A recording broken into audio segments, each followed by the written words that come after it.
There we go. Hi, everybody. Uh, Welcome to the live Saturday Night Live with RL. Um, I have a few things to talk about.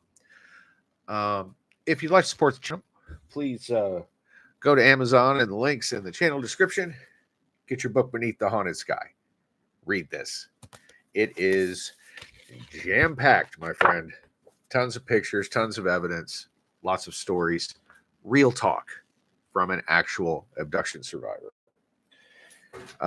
If you'd like to donate to the channel, please go to the link in the last community post where I announced the live stream. And you can go to Buy Me a Coffee Haunted Sky and make a donation. If you do, I will be happy to answer your question live tonight. Time. And they ended up uh, being late. So I thought I'd just start it an hour later. Maybe that would help satisfy that, help get more people uh, to join the live, because a few people were telling me they missed it and they were sorry about that. So try to make adjustments with you guys as we go and find our rhythm. Yeah. And if you hear the noise, you know who that is. It's my kitty cats running wild. I hope that some of you took my advice and you went to um, over to that channel, Ivan0135, and you looked up the Skinny Bob video and watched it. Because if you'd ever want to see what an alien gray looks like, there is a legitimate film of one, and it's accessible to you. No secret clearance required. You just have to know what you're looking at. Yeah. So say hello when you come in. Drop me a like ski. Appreciate you. And welcome to the Saturday night stream.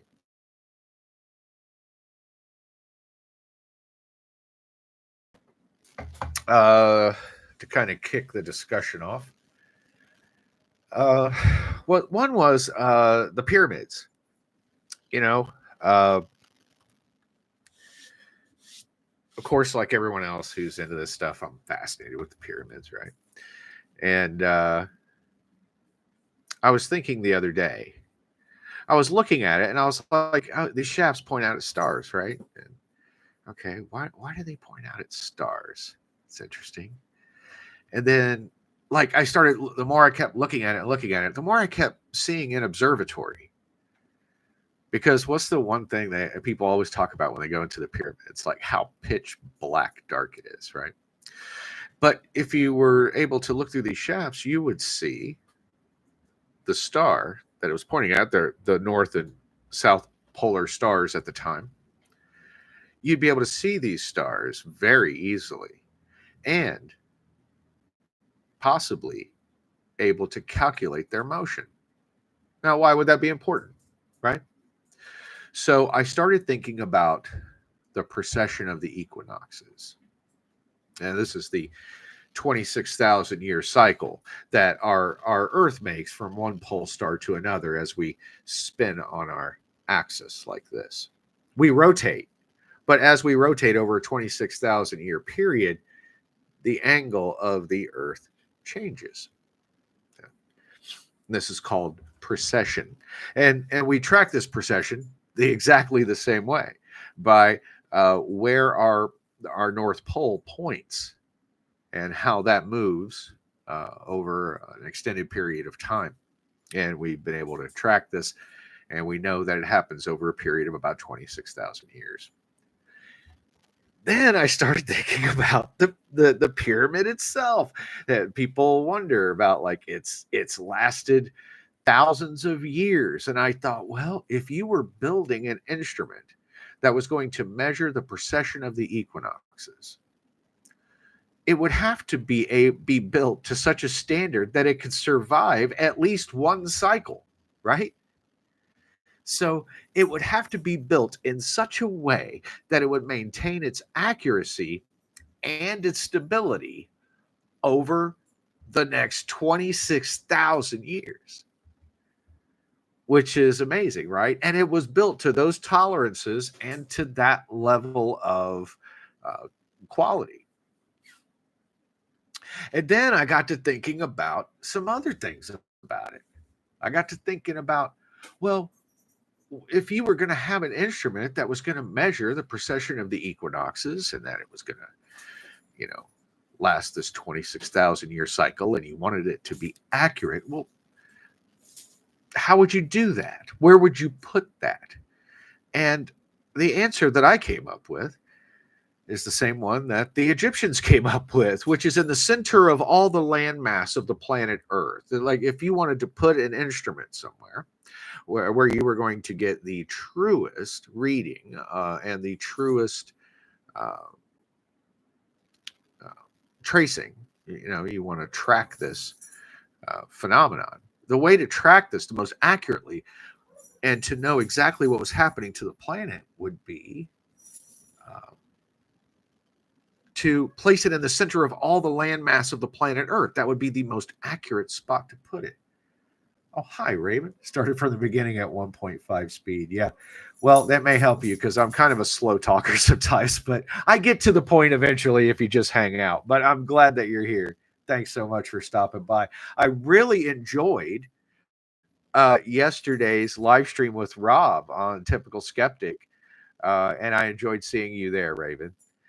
You're always very friendly, very kind, and helpful to everyone in the chat, and I think that's great. So yeah, I started thinking about all these things about the pyramid, and I was thinking to myself that, hi Gypsy, I was thinking that what if we have this all wrong? What if we're wrong? Because the way the pyramid is built, people say it's built like a machine. And I think they're almost there. I don't think it's built like a machine. I think it's built like an instrument, like a scientific instrument. And scientific instrumentation must be stable. It must be accurate. It must be in the right place at the right time. A machine, the very function of a machine is that it works pretty much anywhere, right?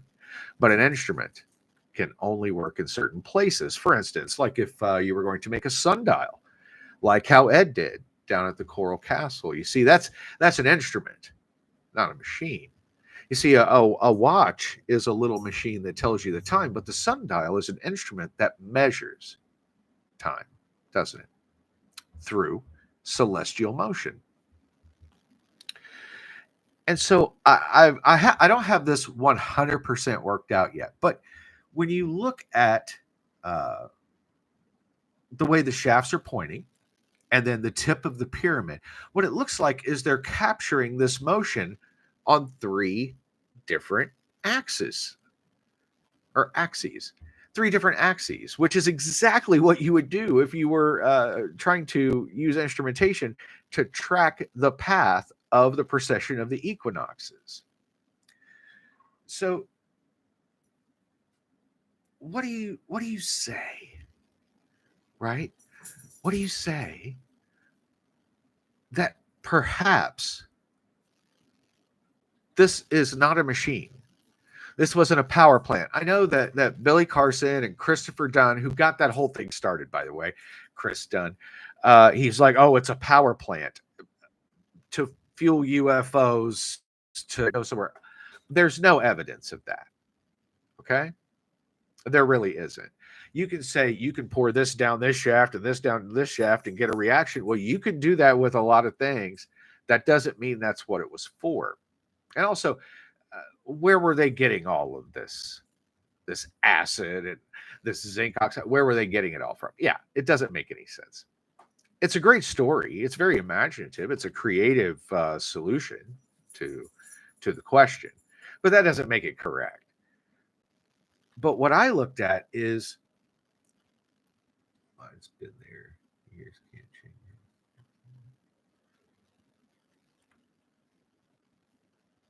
Yeah, you do. I saw that in your name too. I reckon. I was like, which one are you? You're chat twins. So anyway, when we talk about the pyramids, we have to we have to look at it differently. We haven't been able to solve the mystery of it. And it also explains why no pharaoh or king has ever been found buried in there. They said that initially that these were the burial chambers for these pharaohs, when they've never found a pharaoh buried inside of a pyramid. They've never discovered one. But it also explains why there was no name inside the Great Pyramid. I know that they said Khafre's name was discovered up in an upper chamber, scrawled on a rock. It's a forgery. It's a fraud. There are no references to any pharaohs inside this, because this did not belong to the pharaoh. It belonged to the planet. It belonged to the people. It belonged to everyone. And based on its location and the people who built it, they were building it for everyone. You would know who built it by where it was built. But why track the precession of the equinoxes? Now, that's an interesting question, right? Like, who cares? It's a 26,000 year cycle, right? So I had this thing for mow the globes, all right? And they're very expensive, and they're very fragile. But I used to love to just sit and look at the MOVA globes. I like doing thinking about celestial motion, things like that. And I'm looking at the globe of the Earth. And if you look at the globe of the Earth, you see this big band, this swath that goes right around the planet that's brown. Yeah. And it's like it's desert and mountains and this and that. And so I realized, based on my research with Ed Leedskalnin and the Coral Castle, that we're a magnetic object floating in space, right? Well, not floating, more like hurtling at 69,000 miles an hour around a giant ball of plasma through the void of the cosmos. But enough about that. But you think about it, we're a celestial magnet. And this is a magnet that changes its rotation in relation to the other magnetic objects. So you think to yourself, why are they tracking that, right? So my theory is that as we change our declination, as we change the angle of our pole, this changes the magnetism we receive from the sun. It changes our magnetic orientation a bit. Okay. And I believe that this is a band that moves up and down within a certain level of latitude on this planet. And that as this band moves down, it will cause patterns to change. That what we've been used to, it will be different. And I've noticed things being different.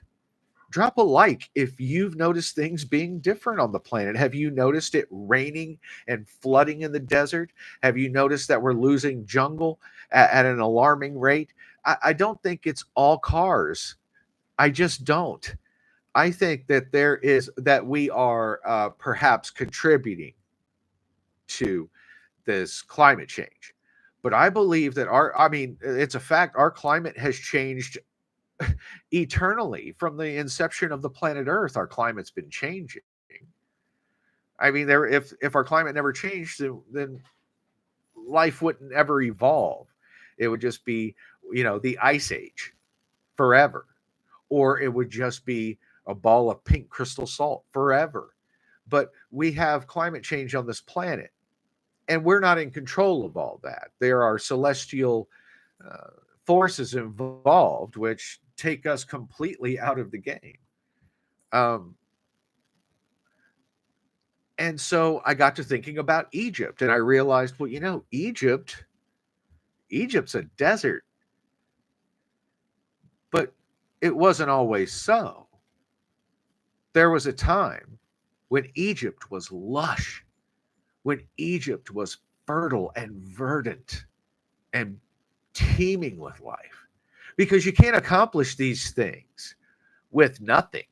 They had thousands and millions of people to feed, to water, sanitation, resources, building materials. There had to be an enormous abundance of materials in order for the Egyptians to thrive for as long as they did. But it's not there now, is it? Yeah. Where did it go? Did it just disappear? Did it just poof overnight? I don't think so. I think that they realized that these changes were happening to them. They were told that these things were happening to them and why they were happening. And I think that is when they decided other people need to know this, because you can't say that it's theory, because when you look at the Sphinx, which seems to be the oldest part of the site at the Giza plateau, what you see, according to Dr. Robert Schoch, who's a very respected geologist, is what appears to be at least 10,000 years, 10 to 12,000 years of water erosion at the base of the Sphinx. 10 to 12,000 years, he said, of heavy, hard rain. That this was significant downpours over a period of over 10,000 years. So this means that it wasn't always desert there. That means that there was a time when this place was lush, maybe a lot like perhaps the Amazon or other more jungled places in Africa. And I think what they did was they realized that this was happening and that future generations would need to know this information. And so in order to keep it from getting lost, they decided to build an instrument with which we could go and measure it thousands of years from now, and we'd be able to see where we are in the cycle. Because what we'd have to do is become more transient and mobile as a species. We would have to be more fluid. Instead of building these permanent structures that we are stuck in, what we do is we become nomadic, and we move from one band to the other as these changes happen. And the way we will know that they are happening is by tracking the phenomenon known as the precession of the equinoxes. Yeah. So that's what happens when you get an autistic rush of information. And I was talking about this the other night to somebody, and it was a wild time. And by the way, after the live stream, if you don't have anything to do, check the link in the community section, and you're invited to the Discord afterwards. I don't know how long I'll go, but whenever I'm done, I'll pop over on the Discord and we can continue the discussion there. Please feel free to like, subscribe, share, donate, support, anything that you'd like to do to help the channel. If you enjoy these conversations and you appreciate the efforts, then by all means, please feel free to return the favor, and it will be graciously and gratefully accepted. Do we have anything? We're hearing a long time about this. And you also notice how people like Zahi Hawass, people like this, who are very protective of the information that's very selective about what they let in and what they don't, which I understand from a certain standpoint. But whenever he's challenged with new information, he shuts down. He just shuts it down, and he wants to shut those people up, and he just wants it to go away, because they and you know what this reminds me of very much, right? My other favorite megalithic structure, the Coral Castle. They have their little story, and if you challenge that, bye-bye. You're no longer in the cool kids club. I am the world's foremost expert on the Coral Castle, and they won't sell my books in their gift shop. What does that tell you? That's why I plug my books on Amazon a lot, because I get shadow banned, because the places like the Coral Castle, they don't want anything that interrupts the folklore, because that now makes them look really stupid, doesn't it? And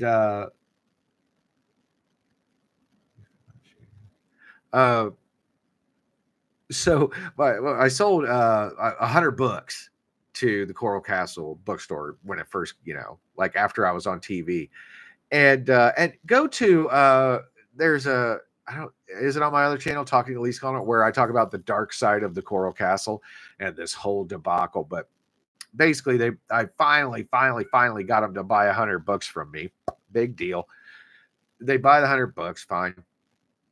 I check back with her. I say, hey, how's it going on the books? I said, oh, we sold them all. You sold them all? Well, that was fast. She said, yeah, they sold out like in no time. I said, oh, okay.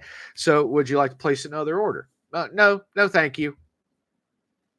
What? What do you mean? No, thank you. You just sold 100 books in record time? Sounds like you'd want to order all the books in the world, right? No, we're good. Thank you, though. Okay, that's fine. And I said, okay. And so I called a friend of mine in Florida, and I said, do me a favor. Go down there, take my book, and just ask them why you can't get it. Like, you want another copy. Tell them that you can't get it. That you want another one for a friend, but you don't know where to get it. So you thought you'd pop down here. So they went down there, kind of spied for me, whatever. By the way, my beverage this evening is tea and some of Jamaican's finest rum, Appleton. Good stuff. So my friend goes down to the Coral Castle, goes to the gift shop, says, hey, I bought this book here. I want to buy another one. And they said, no. And he said, okay. So he walked around and somebody saw he had the book and said, Are you back because of the book? And he played along. He said, yeah. And they were like, okay. And threw up their hands like this. They were like, what? So he's like, what's the matter? And they said, everybody who buys this book, reads this book, then comes back and gives us a hard time for all the bullshit we're saying. And so they decided that because my book was causing too much trouble, the truth was getting in the way of a good story, they decided, we're not going to carry your book. Not going to carry your book. See? And that's what they do to you, you see. And even like when I was on TV, my little 15 minutes when I was on the History Channel, the owner or the person who ran the Coral Castle followed me around like a puppy dog, picking my brain, asking me all these questions. And then at the end of it, as I'm walking to the set, okay, I'm walking to the set to get ready to do my thing, okay, she says, well, your theory is just a theory and everybody has theories. So basically all theories have the same value, which is none. And I was like, oh, wow, you seem great. When the truth is, even the producer of the show told me, you're the only person to talk to about the Coral Castle. They said, we looked into it. We searched high and low. We've talked to everybody there is to talk to. We know every name you've given us. You're the guy. So I said, okay. And I did it. But it was with the complete unwilling and resistant person who ran the Coral Castle, like staring a hole through me and said, my theories are just theories and everybody's theories have the same value, which is none, who did nothing but record me with her iPhone the entire time I was on television or being filmed for TV. And I'm just like, wow, for somebody who doesn't believe anything I'm saying, you sure pay a lot of attention to it, Excuse me. But, we have these people who are gatekeepers. We have these people who are the trendsetters, if you're not on Rogan, if you're not on a nighttime talk show, you're a kook, right? And it doesn't matter like how much evidence you have. It doesn't matter how logical your arguments, nothing like that. It doesn't matter. What matters is your clout. Do you get clicks, bro? Like, that's all that matters. And what's funny is have you ever noticed that the stupider the thing that people put online, the more attention it gets? That's why I don't care that I'm only going to get 30 clicks tonight, because I know it's all smart people. Of course, it's going to be a tiny percentage. Of course it is, because I'm fishing with a pole, not a net. And that's where people think I go wrong, which is what I think is funny.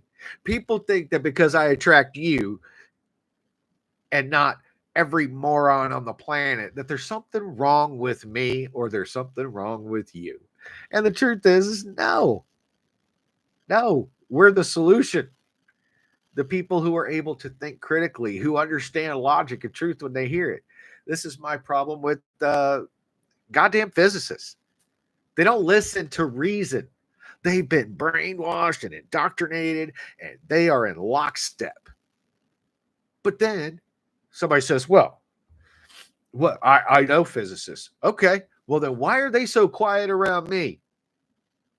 That's all I want to know, because all these people who want to get their big old PhDs out and lay them on the table, they don't seem to want a single piece of me at all. I'm avoided because and this is what somebody said, and I loved it so much because I was like, I'm being ignored. And they were like, you're not being ignored, you're being avoided. And there's a difference. And you know what I found is that is exactly true. I'm being avoided because I ask really cutting, hard questions for physicists to answer. And I mean, these things are complicated. These are super complicated questions that are far beyond the realm of human reason. Like, how do you know gravity is a pull instead of a push? They'll blow a fuse trying to answer that because they don't fucking know. They don't know. Newton said, whatever is acting upon the apple appears to pull it straight down, appears to pull it down in a straight line toward the center of the earth. And this appears to be how it is everywhere. And I agree. It does appear that way. But just because something appears that way doesn't mean that's the way it is, now does it? Now, Newton is forgiven. Newton was 22 years old in 1665 with no instrumentation, no electronics, no technology. He was actually the person who kind of invented physics through his discovery of gravity, his observation of gravity, I'll say. Not discovery, but observation. So he's forgiven. What the hell has been going on since then, the last 360 years? Nobody until Einstein, basically. And Einstein revolutionized it with relativity, where he took on the flaws of Newton's field theory unchallenged and then predicated his field theory upon that. So now we have something wrong and then something built on something wrong. And now we're doing quantum mechanics, which is to correct the mistakes as an apologist for the mistakes in relativity and Newtonian gravity. So people like Neil deGrasse Tyson, they hear every word I say and they avoid me like the plague because they know that I know. They know the jig is up. Somebody caught on. And when even Stephen Hawking, maybe the most brilliant physicist ever since Newton, he sat in Newton's chair. I mean, that's the big time. He said, we don't understand gravity or its principal role in the universe. That would be a very sweet statement if it wasn't the foundation for all of physics. Gravity is just the foundation for physics, guys, and they don't understand it or what it does. They don't understand. And then we see these mistakes like the Philadelphia experiment where they're like, well, Einstein says gravity bends light, so let's do that. And then what they did was bent space-time and made a catastrophe. You see, this stuff matters. It's not just theoretical stuff on a paper that doesn't hurt people. This science gets turned into things like experiments. You see, and when we base it on the wrong stuff, that now we are setting ourselves up for disaster. You know, look at CERN over there trying to make black holes. Have you lost your mother flipping mind? Don't do that. Don't do that, because The way black holes work is that what happens is the way that my understanding of physics that a black hole works is that when something becomes so, and it's based on the singularity principles, when something becomes so dense that it has pushed out all of the space-time out around it, well, now it becomes a singularity. That means on its own. In other words, independent of the space-time system. You see, we have space in us, and we are in space. It's a commingling system, binary system. That space-time affects us because we contain space-time. It's part of our intrinsic makeup. But something that, like a singularity, that becomes so dense over time, how does it become more dense? By pushing space-time out around it.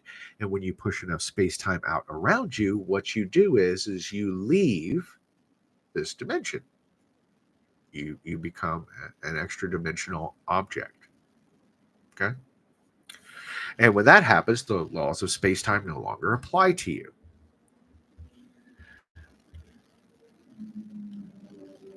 So we must think of space as a cooperative force in the universe.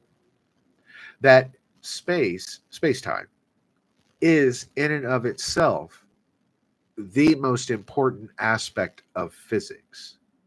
I feel like this has been completely missed because we exist in space-time. Every force that exists needs space-time to do it, including gravity. Gravity doesn't work without space-time because its only purpose seems to be to create curvatures, right? Gravity, the curvature of space-time, is the byproduct of the interaction between mass and space-time. That's simple, right? Gravity is the interaction between mass and space-time. Now, don't you think that before we become masters of gravity, that we must first become masters of space-time? Yeah. Again, the thing we know the least about, even in Einstein's paper, and I have drawn a red line under this and wrote "see me after class," is when he refers to in his thought experiments as empty space. Yeah, that's not a thing. Empty space. It's like saying empty water. That's not a thing. The presence of the thing precludes its emptiness, does it not? Do I have the facts straight? I feel like I have the facts straight. That space-time is a thing. In fact, Einstein describes it, and I think aptly, as a tensor field. A tensor field. And this is a tensor field of energy. Yeah. So we understand that space-time has properties, and these properties are manipulated by mass, and that mass is manipulated by the properties of space-time. You see? This is how you know that gravity is a push. Gravity's a push. That's why everything's round, because space-time is constantly pushing around this mass, trying to get into it, trying to even out the tensor field of space-time.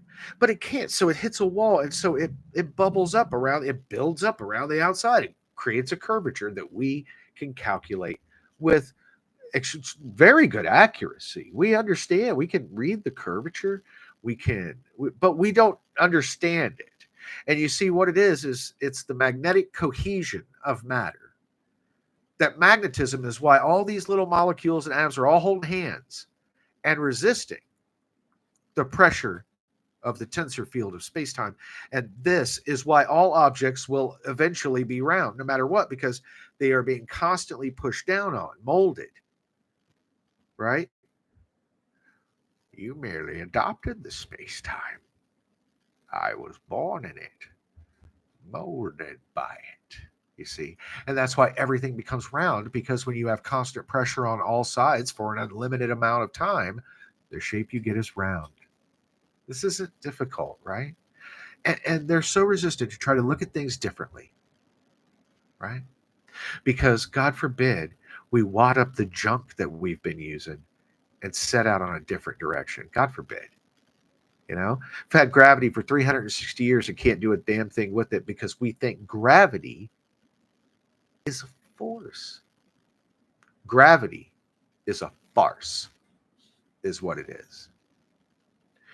And the reason is because what they're attributing as a force is really the interaction between mass and space-time. That's it. The interaction between mass and space-time, same thing, the same phenomenon, which is mass in the presence of space-time. And what you get out of that will be what we interpret as gravity. But we have to start interpreting it correctly if we're ever going to be able to master it. And people who tell me what they understand about gravity, but they can't do a damn thing with it, I think you're lying to me. I think you're lying to me. I think you're lying to yourself if you really think that's true. And I will say this on Joe Rogan Live if I have to, right to Neil deGrasse Tyson's face. And I want to hear him or Michio Kaku or any of these famous guys. Brian Greene, who's a nice guy. I wouldn't rip into him too bad, because he's like all nice and like, he's like adorable, But I'm going to hold their feet to the fire and say, I beg your pardon, sir, but I have questions. And they're going to be questions that you're going to have to shrug. Neil deGrasse Tyson will take 20 minutes to say he doesn't know. But at the end of it, I'm going to hold him to the fire, and he's going to have to say, I don't know. We don't know. Nobody knows. And they're going to have to admit that one way or another, sooner or later. Because I know that I have smart people who listen to me. And they're smart people who know other smart people. And eventually, it's going to get around that there's a guy who's a thorn in the paw of physics, and they're going to have to deal with it. And it's not me they have to deal with. It's the facts. It's reality. It's the truth. Just like alien abduction, it's the truth. Now, I've got evidence. More evidence you can shake a stick at. You're not going to come at me. You know what I've noticed? Nobody said that they think I'm a liar. Not yet. Because I just have so much overwhelming evidence. It's like, it's ridiculous to not believe it. You'd have to just be completely blind and unwilling, just stubbornly, not based on the facts. And the same thing's going to happen about physics. That I'm right about UFOs and aliens existing, like many thousands and millions of other people who have told you the truth. And I'm right about physics. Ed Leedskalnin was right about physics. You got a guy who built the Coral Castle, defying physics to do it, but nobody's interested in learning. None of the mainstream academia. He built instrumentation down there that shows a different way that the Earth goes around the sun than the way we've been taught.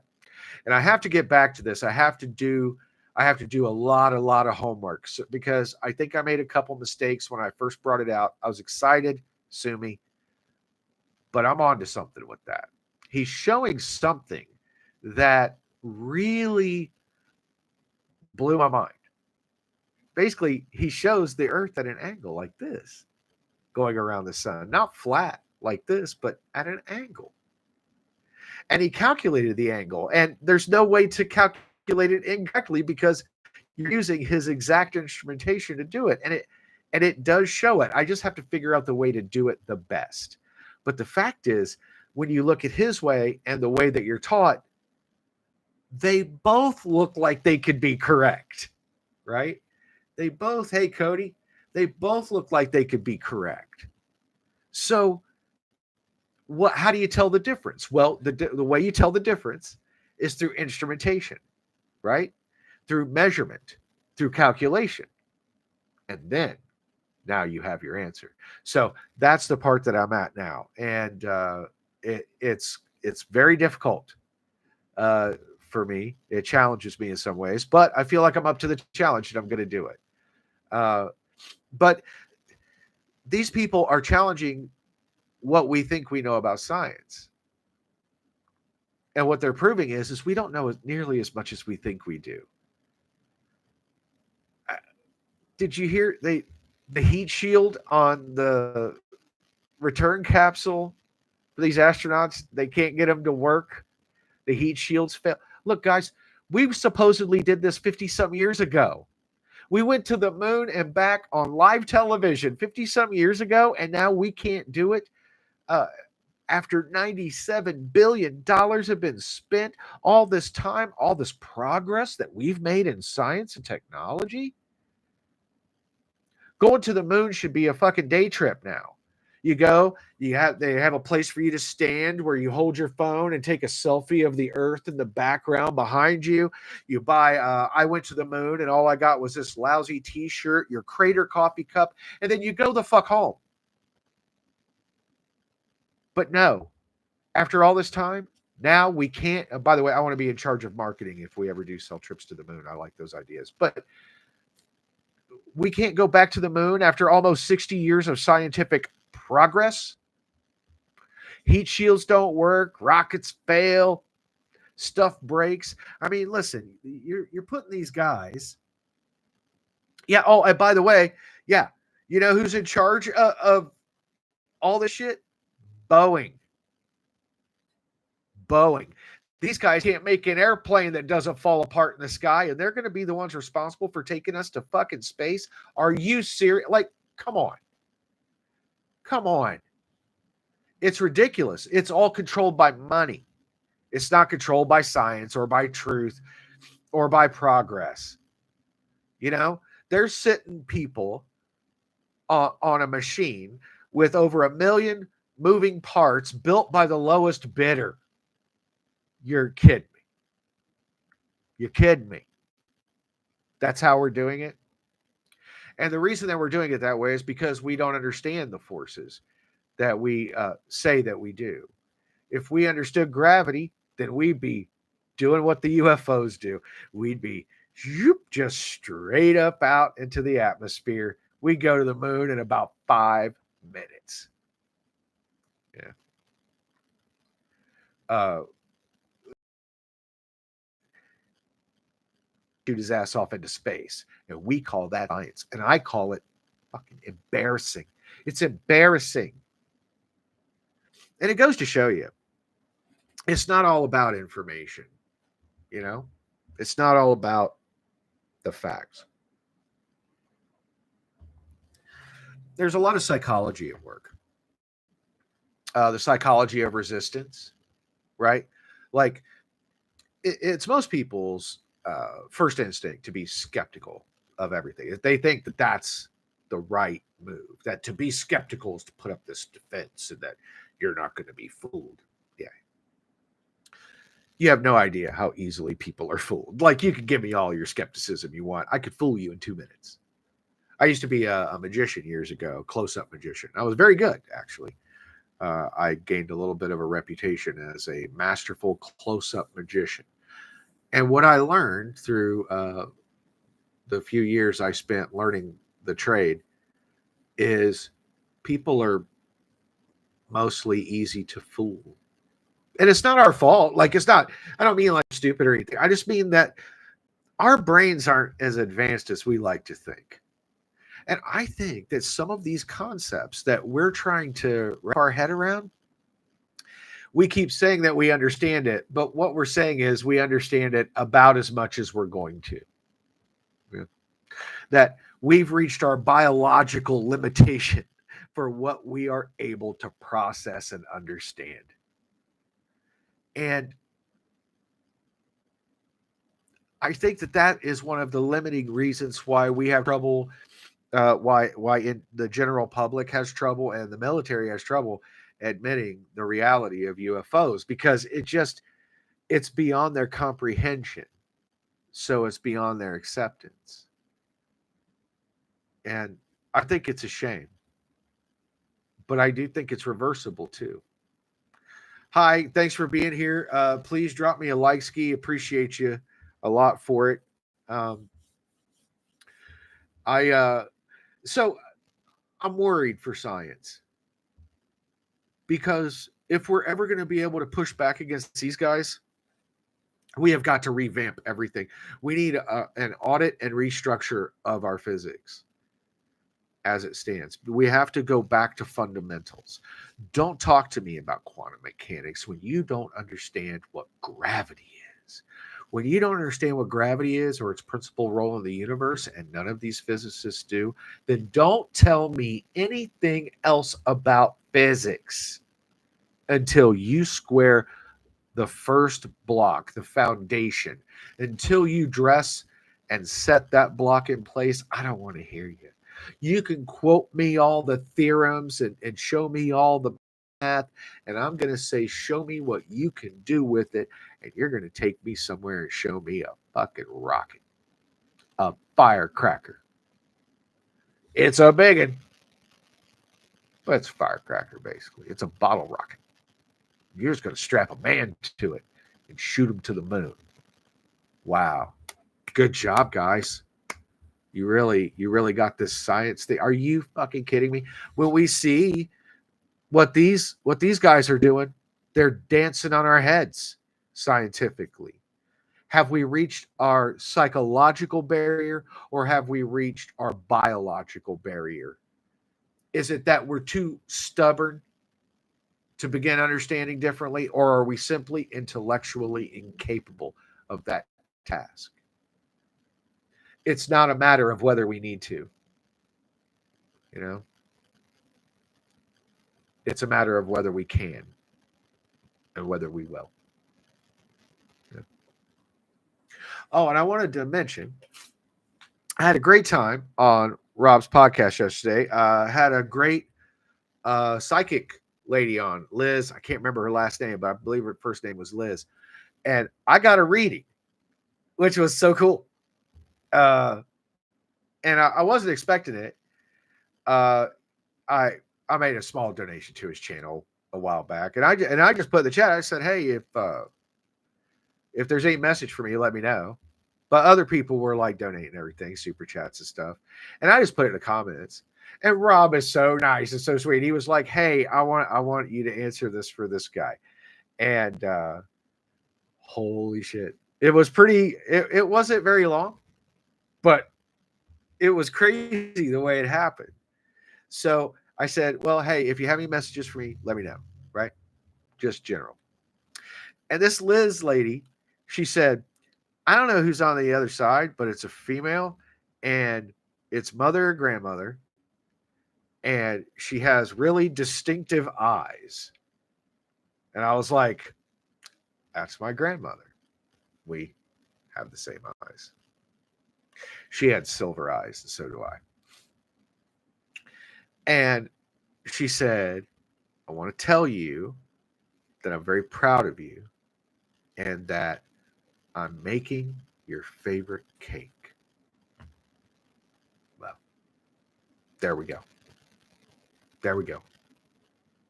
Because there used to be this thing that my grandmother would do for me, and only for me.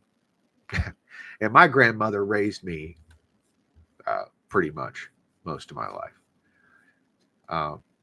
There was this one thing that she would do, and she would only do this for me, and she would make me, there's a recipe on the inside of the German's chocolate package. You buy that Baker's German chocolate, the green bar of bittersweet chocolate. Well, if you open that up, on the inside is a recipe, and the recipe is like the original recipe for this cake from the 1800s. It's an enormous pain in the ass to make this cake, and I know because I've made it a few times for people I love. I kept that tradition going. And she would make me that cake for my birthday every year. And I was the only person that she would do that for. She wouldn't do that for my daddy. She wouldn't do that for nobody but me. I was her favorite. And she would make me this German chocolate cake every year. And it was my favorite thing. It still is my favorite thing I've ever eaten. And this lady said, my grandmother told me I'm making your favorite cake. Now, how would she know that? How would she know that me and my grandmother had the same eyes? You see, there's so much more out here than we can rationally, scientifically explain. But that Liz lady, whoever she was, and I don't know her, I just tuned into the show just because I dig Rob. and I want to support. I walk the walk. If I like somebody, I support them. I show up. I contribute. You know what I mean? And I think that that's what you do as a good person. And what I got like some good karma back off of it. That she gave me this message, and then they said, "What do you?" And she said, "By the way, you need to become a podcaster. You're going to be really successful if you. I see you going into podcasting and be very successful." That's a cool idea. I mean, I'm kind of like almost there, but yeah, I mean, I could see doing that. Uh, and having guests on, and being like some of the big boys, um, and having these discussions, and being able to have some of these discussions from a standpoint of also experience too. I think that's something that we don't really get a lot of. There's a lot of people that want to talk to UFO abduction experiencers and things like that, but not a lot of them are abductees, just because the percentage of people who are abducted is very low, around 2% of the population. Okay. Or about 20 million people on this planet are experiencing abduction. Some know it, some don't. Some remember, some don't. But that's a huge number. Uh, Oil and vinegar. I don't know. I don't know what the name of the recipe. I just know that it's on the inside of the Germans' baking chocolate. Uh, and still to this day, it is the best thing I've ever eaten. My favorite thing is that cake, because she remembered that and said that to me. That's crazy, you know. But also told me I should also go into podcasting. So I'm like, well, if you knew the other thing, maybe I should look into it. Maybe I should become a podcaster. But maybe after some PR training or something, because I'll come on wearing a Deadpool mask and I'll do SpongeBob voices, and like you know, um, my personality has, what do you call that? Oh yeah, dimensions to it. And I know that some people aren't, good with that. They like boring, down the line, calm, predictable, kind of stuff, where I'm kind of the opposite. I'm the monkey and the rich, my friend. I mean, I just have like all these kind of mental images sometimes of like going on Joe Rogan and debating Neil deGrasse Tyson while I wear a Deadpool mask. It's just like, how great would it be to just see that guy get served up like the best salt from some asshole in a Deadpool mask? Just blew you out of the water. I love those kinds of ideas, you know, because it's always the one you never see coming. It's always the guy like me. It's always the underdog, the ignored one, the one that everybody says, oh, that person's crazy or odd, or, you know, whatever. We surprise you, you know? And people like him would be very surprised. And as I said before, if you locked me and him in a room in a battle of wits to the death, I would walk out of that room alive, and quicker than you'd probably expect. Because for all his bluster, he produces nothing. This is a guy who he's an academic, right? Hasn't produced a scientific paper since 2008. Because he's too busy backstage at the Colbert Show finishing off the cheese plate. He wants to be famous. He doesn't want to be a scientist. I want to be a scientist, and I don't want to be famous. I don't. I just want the truth to be out. I just want to tell people the truth. I don't want anything. I want to just live my simple little life and get by. But I want to be able to change the world while I do it. I think you want to change the world. I think that's why you're here. And I'm not a psychic. I don't have those abilities. But I don't think I need to believe that. To know that the people who are here, the people who support my channel, who donate, who buy my book, who send me an email. And by the way, Cody, I want to say thank you for your email of your picture and everything. Very cool. Not quite sure what to make of it. I wish they had more than one picture, but that's, by the way, cutting it out yourself. You're a man. You're a man. I'll give it to you. Because I was going to cut the one out of my lip. I was like, I'm going to take 3 shots of whiskey and then I'm going to get this thing out of my lip. And I woke up the next day and it was gone, and now it's behind my ear. But the people who regularly attend these lives, who participate, who comment on my videos, who participate in polls, who help any way that they can, I know why. It's because, like me, you want to live your life, but you do what you can to change the world for the better. I'm not selling you an app on your phone so you can learn how to talk to aliens with your brain. I'm not a scam. It's no hustle here. I'm a truth hustler, baby. I'm a truth hustler. If you want the truth, I'm your guy. Somebody the other day said, "Oh, can I email you? Because I feel like you're the only one that could give me the answers." And I'm like, look, I can't promise you answers. I promise you the truth, though. I will tell you the truth. And if I don't have the answer, I will tell you so. Find somebody else with my level of knowledge on these subjects that isn't tempted to be the almighty one, who give into their ego and say that they have all the answers. I won't do that to you, because the answers were too hard to come by. And they're real answers, and they're good answers, and they explain things, and they tie things together, and to do anything but that is to do a disservice to you and to the truth. So I cling to it like gold, and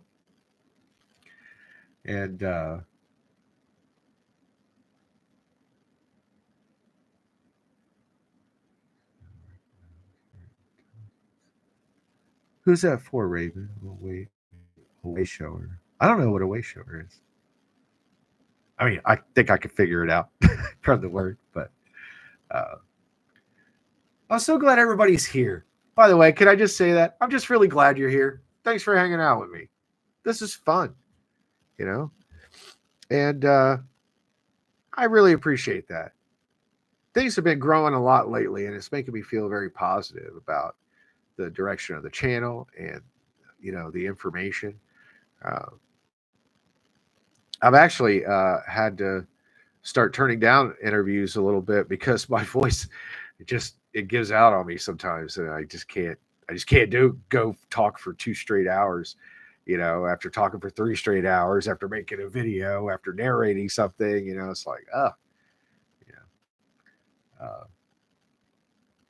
never stop learning. That's right. You stop learning when you die.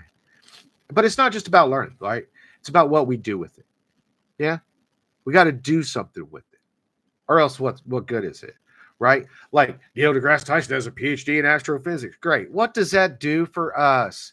Nothing. It only does something for him. It ensures him a cushy living and a talk show circuit. But how does it help anybody else? All that knowledge, all that ass but can't shake it, right? All that ass but can't shake it. Ain't that a shame? Yeah.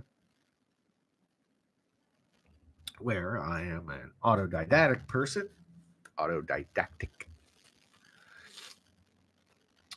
Um, and I learn best by teaching myself. I've had good teachers, and the best teachers I've had are the ones who help you, or allow you, I should say, to figure things out on your own. Because that's what education is supposed to be. It's supposed to not tell you what to think, but to teach you how to think. Yeah. And I don't know that it's doing a very good job these days. I'm a Gen X person, and we came a completely different way. And I know that we're not everybody's favorite, and I get that. And it's because we're fucking savages. We're savages. We were taught to do for ourselves, to think for ourselves, that we were allowed to be independent thinkers. And I've carried that forward my whole life. And of course, my autism does a fair job of keeping that in line too, because I just don't believe stuff just because someone says so. Like, it's not even about skepticism. It's just about, don't bring me, like somebody said the other day, well, you said that these aliens don't have noses or mouths. And I'm like, no, I didn't. I did not say that. You see, I know what I said. Go back and watch the video. Go back and watch the video you're quoting and quote me correctly. I said some people report that they don't have mouths or noses. And the reason is because they're seeing them with their helmet on, which just has the eyes, which if you look in the lenses are like a really dark brown. So some people see them with their helmet on and some people see them without it. And so you will get two different descriptions. See, got to listen. Got to listen. We have to think for ourselves. We have to listen. Gnosis to work. Yeah. What good is knowledge without any action behind it? What is faith without works? What is knowledge without accomplishment? Without the demonstration of that knowledge, it may as well not exist. This is what I loved about Ed Leedskull in building the Coral Castle. He didn't just say I could build the thing. He went and built it. And nobody since then, using their methods and their gnosis, have been able to replicate it. Yeah. And he said, come with me. He wrote booklets. He was so generous to us. It makes me so fucking angry that Ed Leedskallen isn't a household name. Because he did it for us. Again, he built instrumentation just like the Egyptians. He built a megalithic structure just like the Egyptians. He said, I studied the Egyptians. Then he writes these pamphlets, these books, these helpers, these guides. And he doesn't tell you. He allows you to figure it out for yourself. And that's how I made it in, was I was able to figure out a lot of the things that he left behind. That's putting your knowledge to work. When you accomplish something, you want tangible results. Don't tell me you're Michelangelo if you've never done a sculpture. Don't tell me you're Michelangelo, because I see the work. Neil deGrasse Tyson can't tell me a damn thing about physics. Everything I learned about physics, I learned from Edward Leedskallen, the man who broke physics to build the Coral Castle. I don't want to hear your peasant story. I don't want to hear your peasant theories. I want to talk to the guy who did it and who did it better than you, right? That's what matters. Who knows? The one who demonstrates knows, period. And I appreciate you guys being here. I'm going to jump off here in just a minute. If anybody had any last minute questions or any comments or anything, go ahead. Let's do it now. We'll give it another, looking at my imaginary watch, another 5 minutes or so, and then we'll jump off. And thanks for being here. Thank you for your likes. Let's subscribe. I'd like to get up to 1,000. We can do some awesome live streams off of that. And it'll be a lot of fun. So anybody who is watching this, if you're not a subscriber yet, it's free. Doesn't cost you anything, and it helps me a lot. And I put in a lot of effort for you, and I do these things for nothing. So, please demonstrate my value. I appreciate you. Let's see, I'll look through the chat.